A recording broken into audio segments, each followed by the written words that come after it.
The envelope trembled in Catherine Morgan's hands as though it carried the weight of her entire life. A bold red stamp bled across the page. Final notice. Her breath caught in her throat. 72 hours. That was all the time she and her daughter had left in this small apartment, the only place that had ever felt like a home since Robert walked out on them years ago. The walls around her suddenly felt too close, the air too heavy, the faint hum of the refrigerator in the corner unbearably loud. She lowered herself into the kitchen chair, the paper crackling in her grip. 97 job applications. She'd counted. 23 interviews. Each one ending with the same rehearsed line.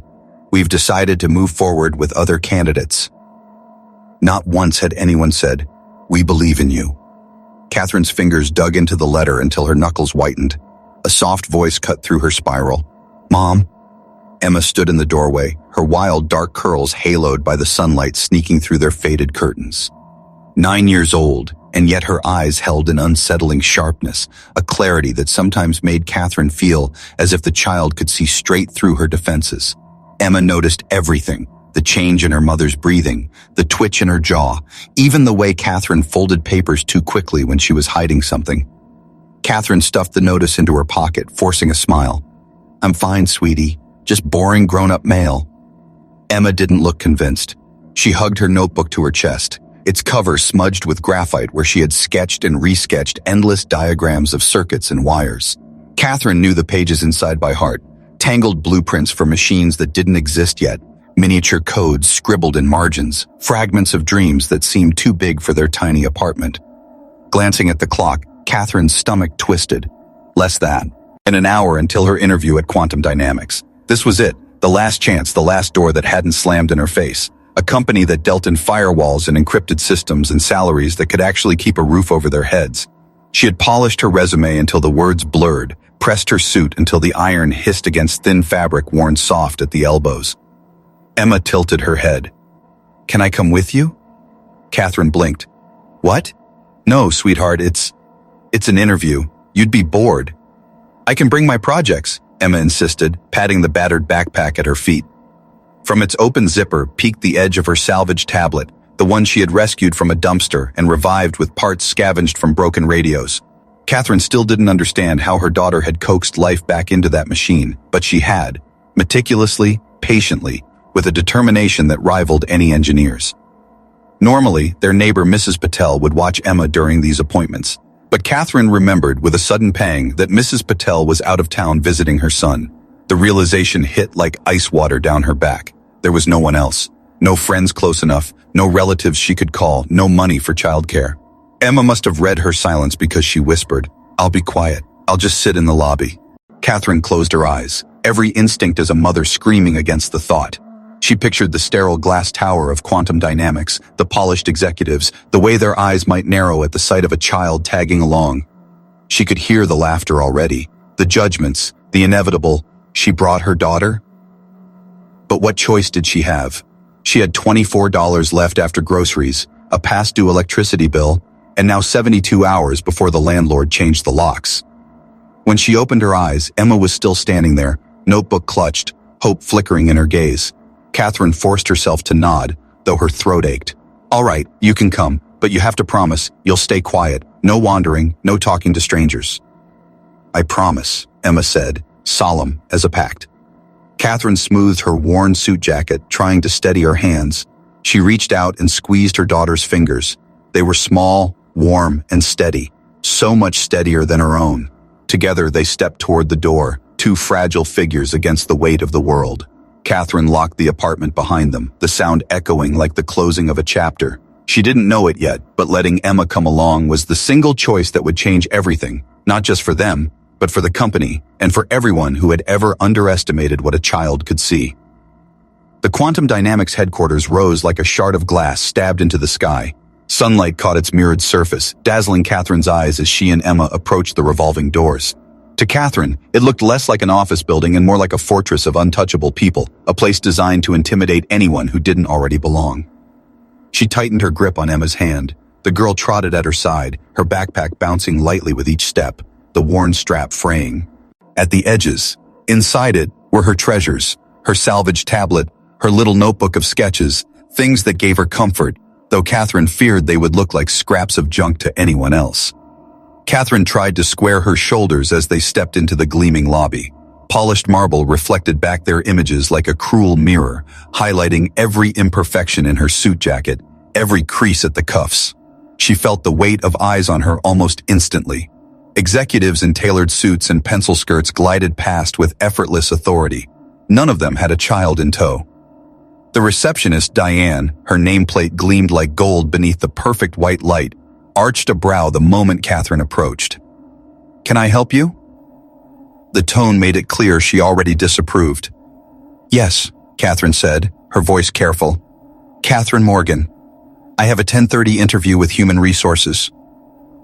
Diane's eyes flicked down at the tablet screen, then back up. "And this is?" "My daughter," Catherine admitted, giving Emma a gentle nudge forward. "I, unfortunately, had to bring her with me today. She'll sit quietly in the lobby." For a heartbeat, silence stretched. Then Diane's lips twitched into the smallest smirk, the kind a teacher might give when a child offered the wrong answer aloud. She tapped her manicured nails against the desk. Children aren't permitted in the building without prior authorization. Heads turned nearby. A man in a navy suit with slicked back hair let out a soft chuckle. Another woman, her lanyard glittering with platinum conference badges, whispered something to a colleague, both glancing at Emma with thinly veiled amusement.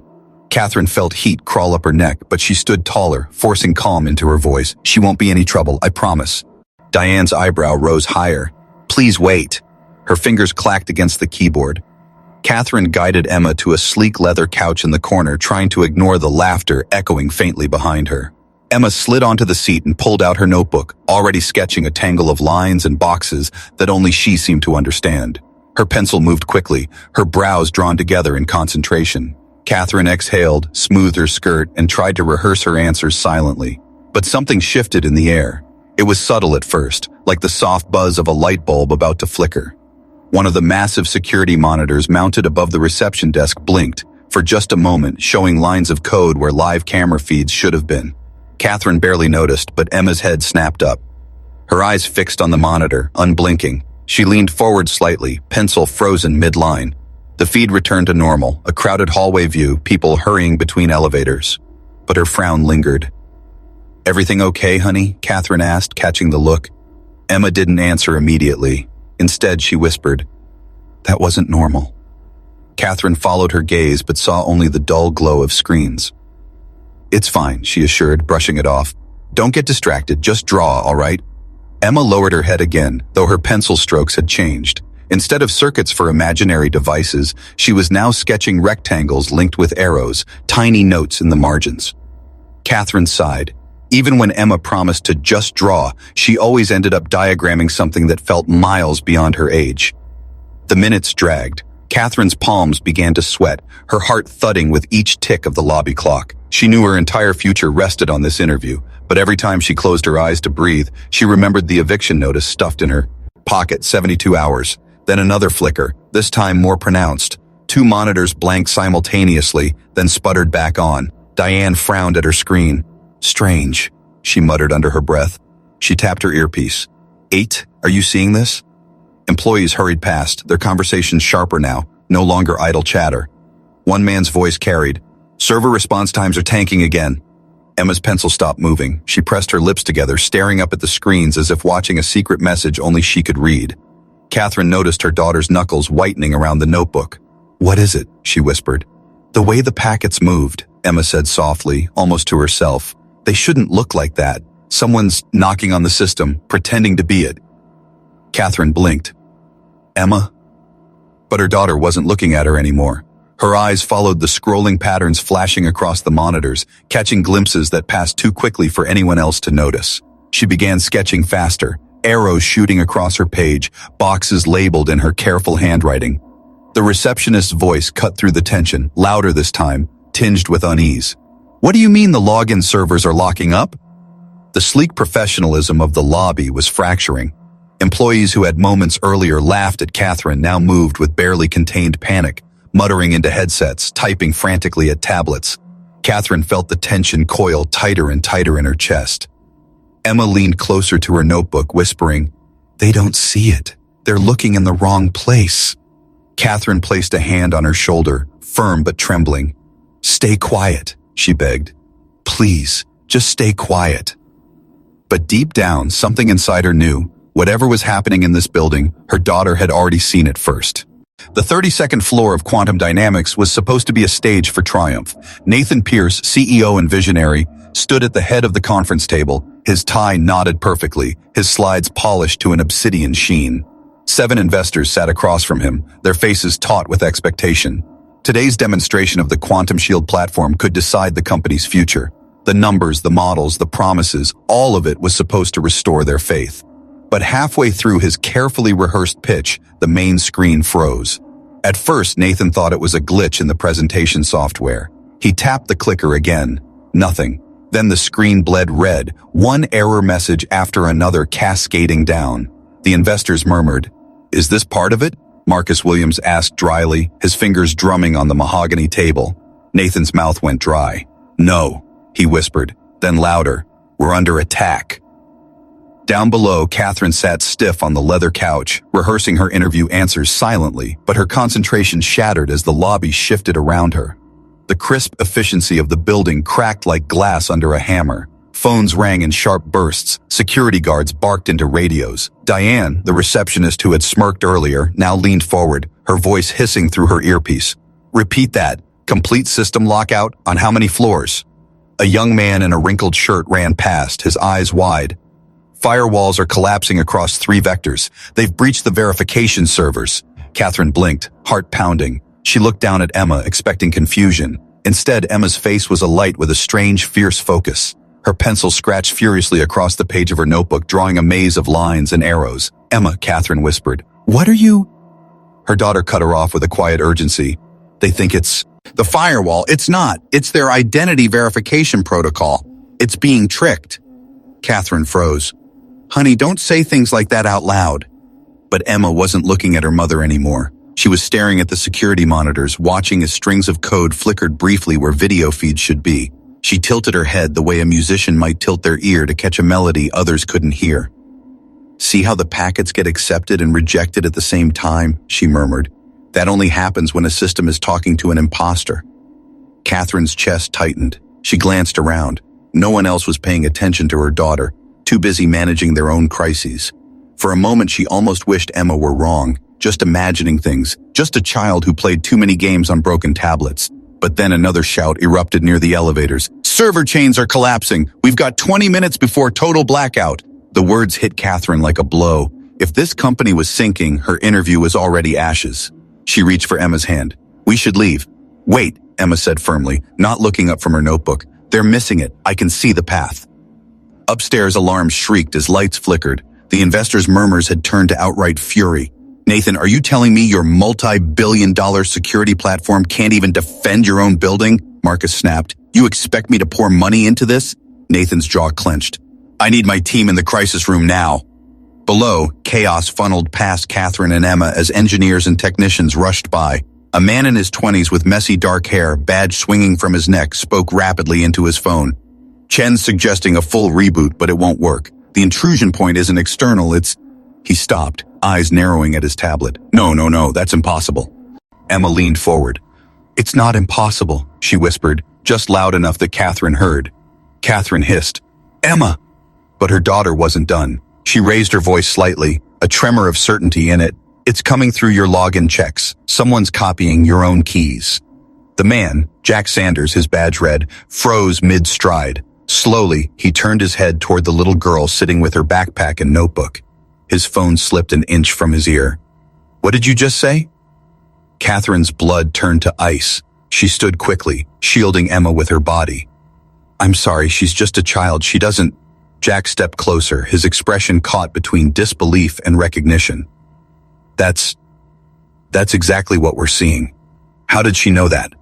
Emma's big eyes looked directly at him, steady as stone. "Because it's obvious. Your system thinks it's talking to itself, but it's not. It's talking to a copy." Jack's mouth opened, then closed. For a heartbeat, the lobby seemed to hold its breath. Behind him, Diane's voice broke through.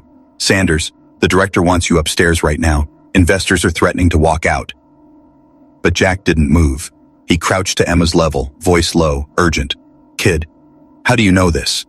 Emma turned her notebook toward him, pages filled with meticulous diagrams, arrows, circuits, labeled boxes, entire system architectures recreated from memory. In the middle, one section circled in red. "Here," she said simply, "this is where they're getting in." Catherine's heart thudded against her ribs. She felt exposed, like the whole room was staring, though in truth most were too busy panicking. She plays with computers. Please, let's not. But Jack wasn't listening. His eyes had widened as he studied the pages. "My God," he whispered. He looked up at his superior, a stern woman in her late 30s. "Olivia, look at this." Olivia Reed's face twisted with irritation. "Sanders, we don't have time for—" She stopped short when she saw the notebook, her breath catching. The child's scribbles weren't scribbles at all. They mirrored the crisis unfolding upstairs with unnerving precision. From the elevator, another voice boomed. Michael Chen, the security director himself, stormed into the lobby. "Sanders, upstairs now, we're drowning." Jack hesitated. Olivia pressed the notebook into Chen's hands. He scanned it, scoffed, then froze. The blood drained from his face. Catherine clutched Emma's shoulder tighter. "Please," she said, voice trembling. "She's just a little girl." Chen's phone buzzed. He lifted it to his ear, listened, then looked sharply at Catherine. "The CEO wants to see her, now." Catherine's knees nearly buckled. Emma, however, only closed her notebook calmly, slid her pencil behind her ear, and stood. "Mom," she said, her voice steady and impossibly small against the chaos. "I think I can help them." The elevator groaned as it rose floor after floor, its mirrored walls catching the strained faces of everyone inside. Jack stood rigid, clutching his tablet like a lifeline. Olivia's lips were pressed into a thin, disbelieving line. Chen radiated impatience, jabbing the glowing button as though he could make the lift move faster. Catherine held Emma's hand so tightly her knuckles burned, terrified she was making the greatest mistake of her life by letting her daughter be dragged into this world of men in suits and ruthless investors. Emma, in contrast, looked almost serene. Her notebook was tucked under her arm, pencil poised like a weapon she didn't even realize she carried. Her eyes were wide, not with fear, but with hunger. The kind of hunger a child feels when they know deep in their bones that a puzzle is waiting just for them. The elevator chimed and opened onto chaos. The crisis room stretched out before them, walls lined with glowing monitors, specialists hunched over terminals, the hum of machinery underscored by the frantic clatter of keyboards. Alarm lights pulsed red overhead, painting everything with the color of danger. The investors clustered near one wall, their suits immaculate but their faces drawn with anger. Marcus Williams stood at their head, arms crossed, glaring daggers at Nathan Pierce, who paced like a man wrestling with his own shadow. When Chen ushered the group inside, the entire room paused. Dozens of eyes landed on Emma, a child, backpack bouncing, shoes scuffing the carpet, walking into the nerve center of a billion-dollar company in meltdown. A ripple of disbelief cut through the air like static. Someone muttered, loud enough to be heard, "This is a joke." Catherine flushed scarlet, her heart hammering. She wanted to turn and run. But Nathan Pierce strode forward, his eyes locked on Emma. His expression wasn't mocking. It was searching, like a man trying to decide whether to gamble his company's survival on something he didn't understand. "What's your name?" he asked, his voice steady despite the storm around him. Emma lifted her chin. "Emma Morgan." Nathan crouched slightly, so his eyes met hers. "Emma, Jack tells me you see something in our systems. Is that true?" Emma nodded. "Your security thinks it's talking to itself, but it's not. Someone made a copy. It's like identical twins. One is pretending to be the other." Her words hung in the room like smoke. The specialists exchanged uneasy glances. Several looked away, embarrassed that a 9-year-old had just explained the problem more clearly than they had in 47 minutes. Marcus Williams barked a laugh without humor. "Nathan, this is absurd. You've got investors waiting and you're kneeling in front of a child with crayons." Nathan didn't look away. Eye from Emma. "Can you show us, Emma?" Catherine's throat tightened. "Mr. Pierce, please. She's just a little girl. She shouldn't." Nathan raised a hand gently. "Ms. Morgan, right now your daughter might be our only chance. We've tried everything else." Olivia, skeptical to the end, whispered to Jack, "You realize if she touches that terminal and makes one mistake, she could make this 10 times worse." Jack replied without hesitation, "Or she could save us." The room divided then and there, doubt versus desperation, pride versus possibility. Nathan straightened, his decision made. "Give her a station." The uproar was immediate.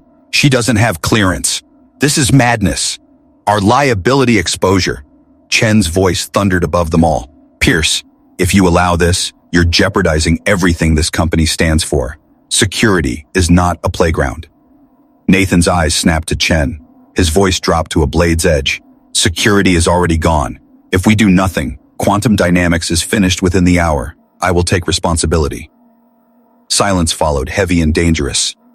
Then, with a gesture, Nathan pointed to Jack. Set her up. Catherine felt her legs wobble as Jack guided Emma to a workstation. The chair loomed far too large for her small frame. Jack adjusted it, lowering it as far as it would go. Emma climbed up, her feet dangling inches from the floor. The screens lit her face blue, a halo of data. Whenever you're ready, Jack said softly. Emma placed her fingers on the keyboard. She didn't type at once. She just sat there, scanning the streams of information across the screens.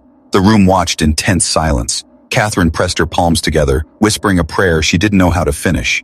Then Emma began to type. Her keystrokes were not frantic, but deliberate, precise. She requested authentication logs, scrolled through data at dizzying speed, cross-referencing timestamps with access requests. To the untrained eye, it was chaos. But Jack leaned forward, astonishment growing with each line. She's filtering the anomalies manually. She's doing it faster than our scripts. One specialist whispered, she's using commands I haven't seen since grad school. Emma leaned toward the screen, muttering under her breath. There it is. The packet streams being bounced back and forth. They're making your system argue with itself. Catherine, heart pounding, saw nothing but incomprehensible numbers. Yet her daughter seemed utterly at home, her face illuminated with a calm intensity. Upstairs, the investors whispered among themselves. Marcus scoffed, but even his confidence was eroding as green lights flickered to life on one of the server diagrams. A technician gasped. Server B7 is back online. Chen stormed forward. Coincidence, reboot cycles, nothing more. But then another server blinked to life, then another. The room shifted palpably, fear giving way to fragile hope. Emma's voice cut through, soft but steady. You should change your verification system. It's like leaving your keys under the doormat. Anyone who knows where to look can walk in. Laughter rose in Marcus's throat, but died when he saw the metrics on the central screen surging upward. Network stability climbing, latency falling, entire regions of the system reawakening one by one, like a body regaining its heartbeat. Olivia stared, her skepticism crumbling. She's not just patching it, she whispered. She's rebuilding the whole framework. Marcus stepped forward, face flushed. This is insane. Nathan, if you gamble my investment on a child, you'll... Look at the results, Nathan said, his voice erode. She's doing what your millions couldn't. Catherine pressed a trembling hand to her mouth as her daughter, her little girl who had once been scolded for taking apart radios in their kitchen, continued to work with the focus of a surgeon. Time blurred, 10 minutes, 20, 30. Then Emma leaned back at last, slipping from the oversized chair. It's fixed, she said simply, almost as if she'd just finished homework. For now, but they'll try again. The main display confirmed it. All systems operational. No detected intrusions. For a long moment, silence ruled the room. Then it broke, not with disbelief, but with applause. Technicians clapped, engineers stood. Even Olivia's lips curved in reluctant respect. Nathan stepped forward, his expression unreadable. Miss Morgan, he said to Catherine, we'll reschedule your interview, but I think we have something far more important to discuss. Catherine, overwhelmed, held Emma close. The little girl looked up, eyes wide and untroubled, and whispered, Did I help? Her mother's tears spilled over. Yes, sweetheart, more than you'll ever know. But in the corner, Chen stood rigid, face pale, eyes fixed not on Emma, but on the code she had uncovered. His fear wasn't just of the breach being stopped. It was recognition. He knew something the others didn't, something about where that vulnerability had come from.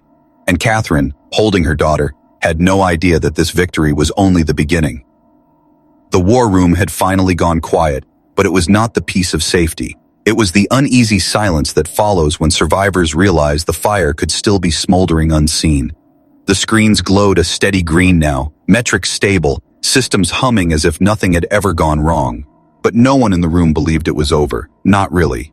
Emma sat cross-legged in Jack's chair, her small frame dwarfed by the monitors. Her pencil scratched across her notebook as she copied fragments of code she'd seen on the servers before she sealed the breach. Catherine stood behind her, one hand on her daughter's shoulder, the other twisting nervously at the hem of her jacket. She still couldn't process it. In less than an hour, her 9-year-old had done what an entire cybersecurity division couldn't. Nathan Pierce lingered near the center of the room, hands clasped behind his back, the picture of composure to anyone who didn't know him.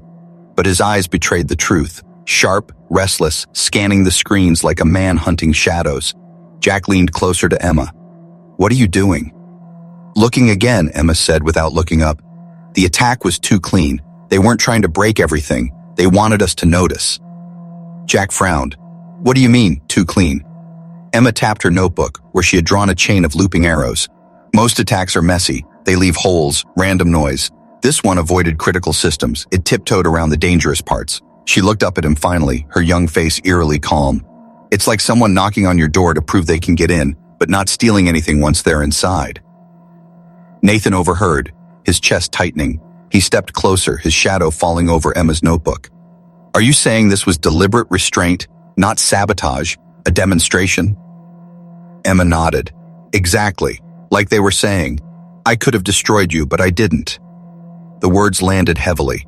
Several engineers exchanged uneasy glances. Olivia Reed folded her arms, her skepticism curdling into something else, wariness. But Catherine couldn't stay quiet any longer. "She's a child," she insisted, voice trembling. "You're all putting too much on her shoulders. Maybe she's imagining patterns. Maybe she's just—" Emma's pencil froze mid-stroke. "No, Mom, I've seen this before." The room stilled. Nathan crouched slightly, his voice dropping. "Where?" Emma turned the notebook to face him. On the page, she had scrawled a jagged block of code, loops and variables marked with tiny arrows. This style, the way they nested the commands, the symmetry, it's like handwriting. She tapped her pencil against the page. "On the library computers, I used to read programming forums. There was someone there. They called themselves Phantom. Their code looked exactly like this." Jack's head jerked back, his pulse quickening. Olivia's mouth tightened. "And Nathan?" His expression darkened, shadows deepening across his face. "Impossible!" Chen snapped, his voice sharp and defensive. He had been silent until now, brooding at the back of the room, but his sudden outburst drew every eye. "Those forums are restricted to advanced cryptographers. You expect us to believe a 9-year-old was browsing them?" Emma tilted her head, her gaze unnervingly direct. "The library doesn't block websites, and the librarians don't mind as long as you're quiet." Chen faltered, but his glare remained fixed on her. Jack turned to Nathan, his voice urgent. "If she's right, then Phantom wasn't just some random hacker out there in the dark. Phantom had intimate knowledge of our system." Nathan's jaw tightened. An insider. A chill rippled through the room. For the first time since Emma had taken her seat at the terminal, even the investors fell silent, watching the exchange with wide eyes. Emma scribbled faster now, her small hand flying across the page. "Look, see how they looped the token verification back into itself? That's not in the manuals, that's something you only know if you worked here." Catherine's stomach dropped. She remembered nights Emma had spent hunched over the salvage tablet, squinting at scrolling text while she herself worked overtime just to keep the lights on. She had assumed her daughter was just curious in the way children were with puzzles. She hadn't realized Emma had been studying the digital fingerprints of a ghost who once belonged to this very building. Nathan turned sharply toward Chen. "Did we ever terminate anyone with that level of access? Someone with skill, but no credentials?" Chen's face stiffened. "People come and go, Nathan. Not every dismissal deserves to be remembered." But Olivia's eyes narrowed. "That's not an answer." Emma looked up suddenly, her voice cutting through the tension like glass. "I think I know who it was. Phantom's real name is Thomas Reeves." The silence that followed was suffocating. Olivia's fingers flew across her tablet, pulling up personnel records. Her breath caught.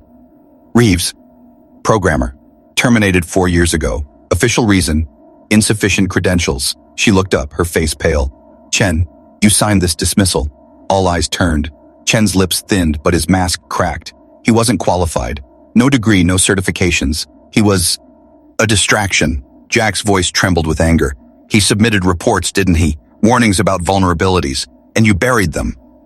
Olivia swiped again, her screen filling with archived files. She read aloud, her voice hardening. "Multiple reports citing weaknesses in the authentication protocol. Recommended code revision." She looked up. "All dismissed as overstepping." Emma hugged her notebook to her chest, her small voice quiet but clear. "He wasn't trying to hurt you. He was trying to prove he was right." The investors erupted in a storm of whispers. Catherine's knees wobbled. Nathan's hand curled into a fist at his side. It wasn't just a cyberattack. It was a message. Not from an enemy, but from a ghost their own company had created. And as Emma's words hung in the charged air, Catherine realized the terrible symmetry. A man ignored because he didn't fit the mold. A child dismissed because she was too young, too different, both forced to prove themselves in ways that should never have been necessary. Nathan stepped back, his face ashen but resolute. "We didn't just create a vulnerability," he said quietly. "We created an adversary."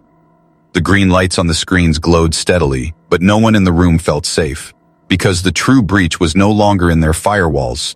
It was in the culture of the company itself. The room held its breath as Emma pressed a final sequence of keys, her small fingers moving with the confidence of a surgeon stitching the last suture. On the central display, code scrolled in frantic streams before halting abruptly. For a heartbeat, the world seemed to stop, and then the screens shifted. All systems secure. No active intrusions. Firewalls reinforced. Green lights surged across the network map, floor by floor, server by server. Systems once paralyzed now came roaring back to life. The room erupted. Engineers leapt to their feet, clapping, shouting, some slumping into chairs with tears of exhausted relief. For a company standing on the edge of ruin, it felt like resurrection, but not everyone cheered. Michael Chen stood in the corner, arms crossed, his face drained of color.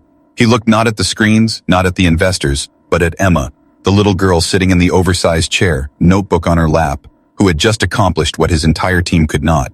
His jaw clenched, his knuckles white. Nathan Pierce stepped forward, awe softening the stern lines of his face. He crouched to Emma's level, his voice reverent. "You just saved this company." Emma blinked, almost, as confused by the words. "I just closed the hole," she said quietly. "Anyone could have done it." "No," Nathan said firmly, his eyes shining. "Not anyone, only you." The investors who had sneered at Catherine earlier now surged forward, eager to shake Emma's hand, to praise the girl they had mocked minutes before. Marcus Williams forced a smile that didn't reach his eyes, but he too extended a hand, grasping Emma's small fingers like a man recognizing a power he couldn't quite control. Catherine, overwhelmed, held onto the back of Emma's chair for balance. Her daughter, her misunderstood child who had been dismissed by teachers, ignored by peers, and underestimated by the world, was suddenly the center of a storm of admiration. Pride swelled inside her chest until it ached. Nathan rose, turning to Catherine. His tone shifted from awe to something more formal, deliberate. "Ms. Morgan, I want to offer you something. Not the administrative role you came for. Something far more important. A new initiative at Quantum Dynamics. A program to identify unconventional talent. People the world overlooks. People like Emma. And I want you to lead it." Catherine's mouth opened, but no sound came. She glanced down at the eviction notice crumpled in her pocket, the weight of years of rejection still heavy in her bones. She thought of every HR door slammed in her face, every polite rejection email, every sigh she'd hidden from Emma.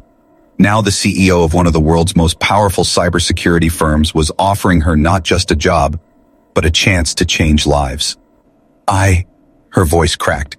She swallowed hard. "I don't know what to say." "Say yes," Nathan urged gently. Catherine's gaze fell on her daughter, who was flipping through her notebook as though none of this had changed her world. Tears blurred Catherine's vision. "Yes," she whispered. Then louder, "Yes."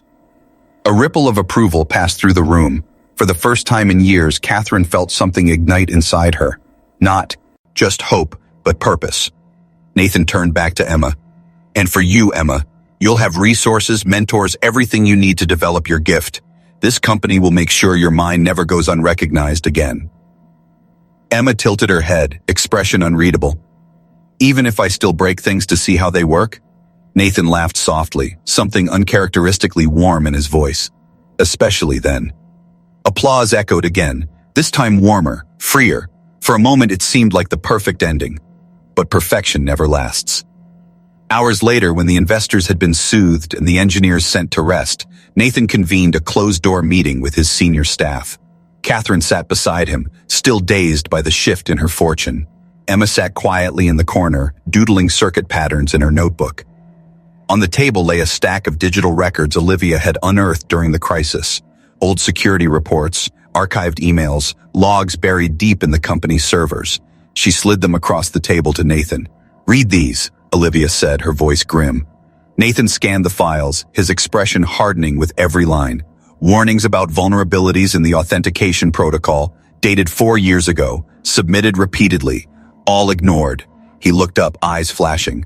By you, Chen. The air went cold. Chen's face tightened, but he tried to stand his ground. They were speculative, hypotheticals. We didn't have the time or budget to chase ghosts. These weren't ghosts, Nathan snapped. These were the exact flaws Emma just exposed. Catherine felt a shiver run through her. Emma's pencil paused mid-sketch. Nathan's voice dropped, dark and cutting. Thomas Reeves filed these reports, and instead of listening, you dismissed him, you terminated him, and in doing so, you created Phantom. Gasps rippled around the table. Chen's mask cracked for the first time, sweat beading at his temple. That's not proven. He was a mediocre coder, no credentials. If he's Phantom, it's coincidence at best. Emma's voice sliced through the tension, soft but unyielding. It's not coincidence. I recognized his coding style. It's the same person.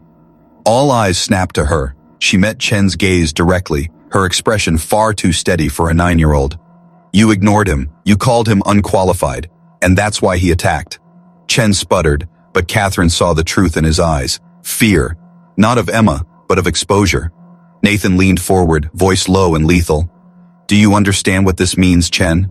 Reeves didn't just exploit our systems. He exploited our arrogance. We didn't just suffer an attack. We created it. Quantum dynamics made its own enemy.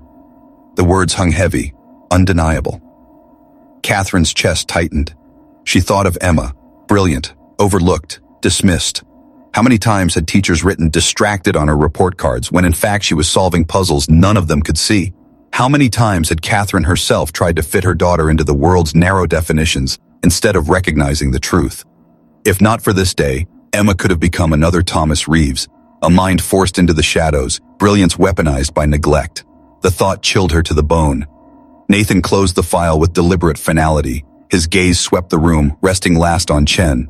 We can no longer afford leaders who bury warnings and dismiss unconventional brilliance. That ends tonight. For the first time, Chen had no retort. His silence was its own confession. Emma closed her notebook, hugging it to her chest. Catherine reached for her daughter's hand, feeling its warmth, its steadiness. The applause earlier had been for saving a company, but in Catherine's heart, the true victory went as something far greater. Her daughter had been seen. Finally, undeniably seen. And the most shocking truth of all, Emma hadn't just saved quantum dynamics. She had exposed its greatest flaw, not in its systems but in its soul.